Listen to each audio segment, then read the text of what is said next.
video is for entertainment purposes only. Please use headphones before watching this video and keep children away from the video.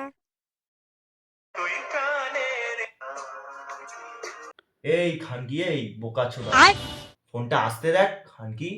বাড়া video করবো একটা, বাড়া একটা blog বানাবো, তুই গান মারছিস সেখানে আসতে করি ফোনটা বাড়া। বাল ছিঁড়ে নিবি। মুখে উকাছে তো ধন পুড়ে মুতে দেবো বাড়া। মুত পেয়েছে ওইদিকে গিয়ে বাড়া আস্তে করে ফোন দেখ। মুখে ধন পড়ে কিন্তু মুতে দেবো বাড়া, আমার বদলে তুই মুতে আসবি ওখান থেকে গিয়ে। তুই এরকম বলতে পারলি ভাই? বোকাচোদা তোকে বলেছি তো বারবার বাড়া, আস্তে ফোনটা দেখ, নাই মুখে ধন পুড়ে দেবো। বোকাচোদা সত্যি কথা বলে দিলাম বাড়া। মুত পেয়েছে খুব জোরে বাড়া, উঠবো না ঠান্ডার সময় এখন বুঝতে পারছিস না।